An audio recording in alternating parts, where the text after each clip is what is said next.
Hello class, आज हम discuss करने वाले हैं सेक्सुअल रिप्रोडक्शन इन प्लांट्स के बारे में। तो प्लांट्स जो हमारे होते हैं बियर करते हैं टू टाइप्स के फ्लावर, यूनिसेक्सुअल फ्लावर और बाइसेक्सुअल फ्लावर। यूनिसेक्सुअल क्या होते हैं? कोई भी ऐसा फ्लावर जिसके अंदर मेल पार्ट या फिर फीमेल पार्ट प्रेजेंट हो तो उसको बोलते हैं यूनिसेक्सुअल फ्लावर। अगर कोई भी प्लांट आपका कंटेन करता है दोनों पार्ट, यानी कि मेल और फीमेल दोनों को अपने ऊपर कंटेन करता है, तो उसको बोलते हैं बाइसेक्सुअल फ्लावर। अच्छा, उसके बाद करते हैं कि फ्लावर में कितने टाइप का पॉलिनेशन होता है। पॉलिनेशन मतलब ये होता है कि जब आपके एंथर स्टिग्मा पे पहुंचते हैं तो इस प्रोसेस को बोलते हैं पॉलिनेशन। लेकिन ये पॉलिनेशन टू टाइप का होता है बच्चों। अगर एक फ्लावर के अंदर उसी के स्टिग्मा पे जाके पहुंच रहे हैं तो इसको बोलते हैं सेल्फ पॉलिनेशन। लेकिन अगर इसके एंथर किसी दूसरे फ्लावर के स्टिग्मा पे जाके पहुंच रहे हैं, दैट इज क्रॉस पॉलिनेशन। अब बात करते हैं इसके मेल और फीमेल पार्ट के। जो मेल पार्ट होते हैं ना, उसको बोलते हैं एंथर और फिलामेंट, जिसको हम स्टैमेन बोलते हैं, और स्टैमेन को एंड्रोसियम भी कहा जाता है। यानी कि male reproductive part of a flower is known as androecium.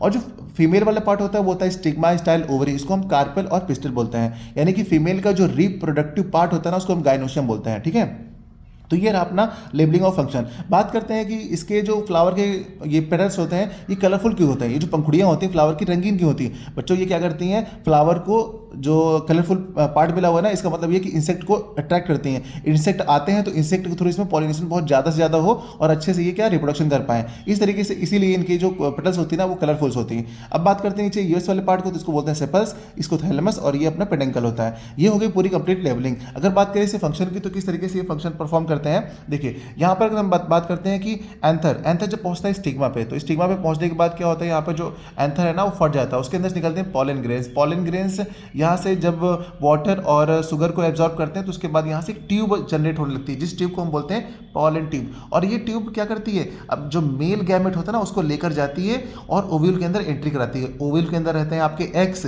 और वो एग फीमेल एग होते हैं, और यहाँ से क्या मेल गैमेट उन फीमेल एग से जाकर के फ्यूज हो गया, और फ्यूज होने के बाद बनाता है जाइगोट, जो बाद में बनता है आपका एम्ब्रायो और सीड का फॉर्मेशन करता है। यानी कि हमको ध्यान रखना है, ओव्यूल से बनता है सीड, ओवरी से बनता है फ्रूट। ये चीज़ें आपको बहुत ध्यान से समझनी है बच्चों, जो कि एग्जाम में बार बार पूछी जाती हैं। तो इस तरीके से फ्लावर का सिंपल सा आपने फंक्शन समझ लिया है। फुल डिटेल में जानकारी के लिए आप लिंक दिया हुआ डिस्क्रिप्शन में, आप वहाँ जा सकते हैं और पूरा वीडियो कंप्लीट दे सकते हैं।